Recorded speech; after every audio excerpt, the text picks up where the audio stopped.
welcome back. It's Brantley This video is about me knocking a couple trees down in my front yard. I was using a Kubota L39. I'm a little aggravated today. I've got the day off and it rained last night. It's been raining today. You know, yesterday I got this big pine tree back here. I got it cut up and moved some of it out of the way, and I'm wanting to get out here and just get all these big trees back here. They were knocked down while we were building our house. I want to get them cut up for firewood, or I want to push them off back into the woods and get the yard cleaned up, and it's just a disaster. It's so muddy out here. Even though that Kubota is four-wheel drive, it's kind of useless out here. I mean, I'm slipping and sliding everywhere, and the little grass I have got planted, I don't want to be tearing it up, so I'm just stuck in the basement right now, just kind of putting some videos together. So there is commentary throughout this video. Hopefully you enjoy it, or at least it's entertaining. This video was originally about 30 minutes.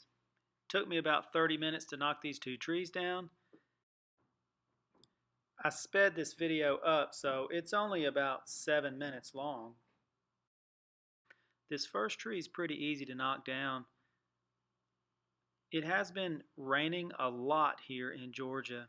It rained for 3 days straight, just a few days before I started knocking these trees down.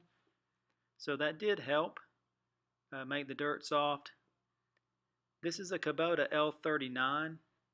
It's a 39 horsepower tractor, and sometimes it really impresses me with the power and the capability. Sometimes, I guess, depending on how the roots are in the ground or how soft the dirt is, you can just plow right over a good sized tree with the front bucket. And other times you'll see, like in this video, you actually have to dig up some of the roots.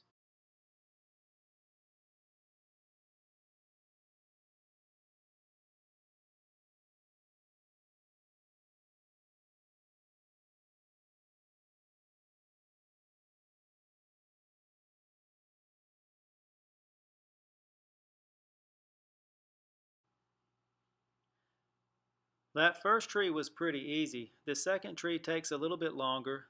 The second tree is bigger. I think this second tree is maybe about 18 inches around.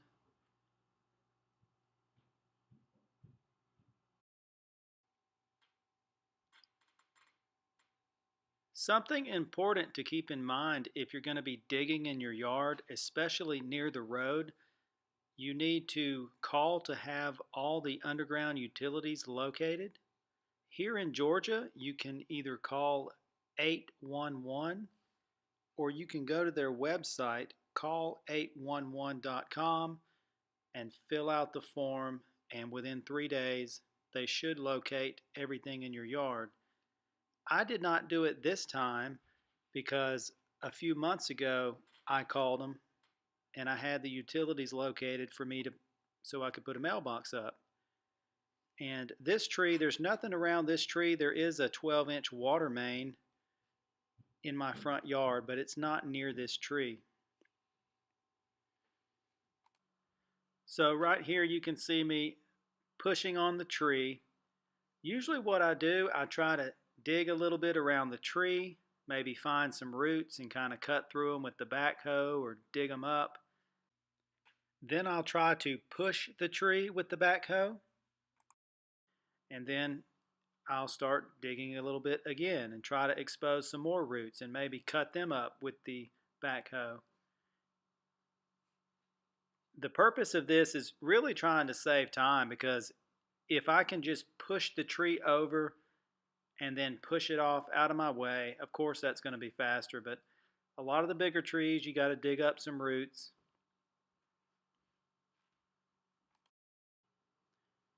Something I've learned with knocking down these bigger trees, especially when it's been raining a lot like it has here lately, as I push on it, either with the front bucket or the backhoe, I can see the ground moving.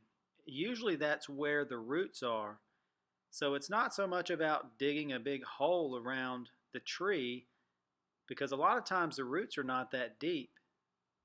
But when you push on it, especially with the backhoe, you can really see the ground good because the front bucket's not in the way. So when you're pushing on the tree, you can really kind of see the ground where it's moving, and then you know really where you need to dig with the backhoe and really just try to cut those roots, kind of nibble away with the backhoe teeth. If you can cut those roots, then you should be able to push the tree over. A lot of these trees, they might have 3 or 4 big roots that you really have to get through, and then you should have no problem pushing it right over. I used to think that having a piece of equipment like this little backhoe, it would make every project so fast and easy, but that's really not the case. While we were building the house, I rented some equipment thinking that I was going to just knock some projects out, get some trees knocked down and some things dug up. And I was shocked at how slow you can actually work, at least with these smaller tractors and excavators.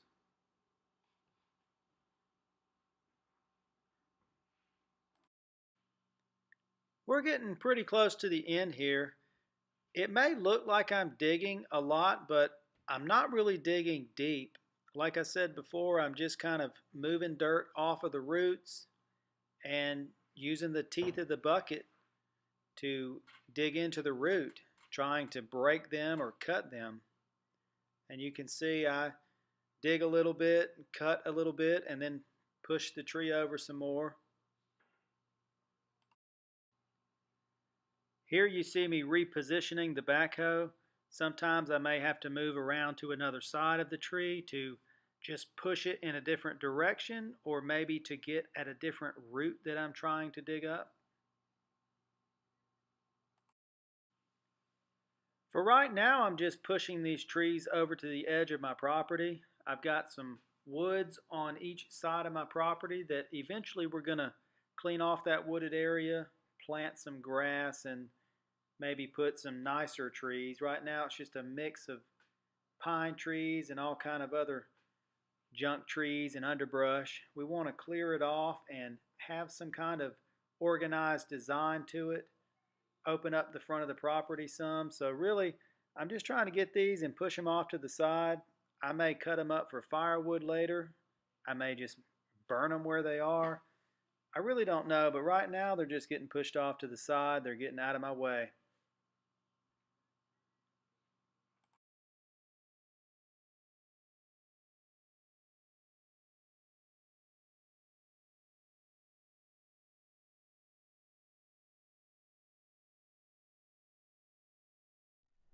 This pine tree here behind me is huge. I don't know if you can really tell how big it is, but I'll try to walk over here to it.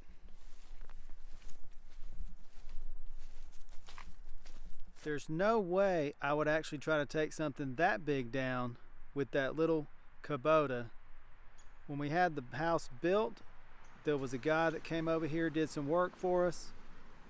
He had a Caterpillar 953. It is an awesome machine. Of course, I'm not very tall. I'm only about 5 feet 10, but this is a huge tree. And he pushed a few of these big ones down, a couple of oaks and some black walnuts on the property. If you've never seen a Cat 953 operate, it's pretty awesome. They are so powerful. I mean, this tree he pushed down like it wasn't even there in front of him.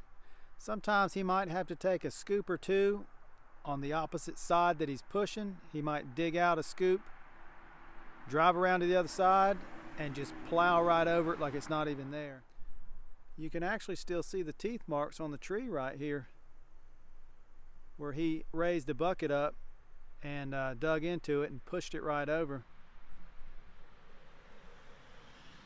I guess one downside to having a Cat 953 is having to transport it, but also the fuel consumption. This little Kubota right here, I can operate it about 8 hours a day and burn maybe 5 to 8 gallons of fuel. And the Cat 953, The guy told me he can easily burn 30 gallons a day. Thanks for watching my videos. Please like and subscribe. We've got a lot of great things coming up. We just built a house here, so we'll be doing a video series about building a house and how it was nothing like we expected. There'll be a lot of details and helpful information for people if you're thinking about buying land or building a house. Those videos will be coming out pretty soon. I've got this 1988 dump truck. I'll be doing some videos on it. Hopefully I can get it running. This is my brother's Kubota. We'll probably be doing some videos on it. We have a lot of fun projects planned for the house and the land, so hopefully you'll come back and check out what we're doing.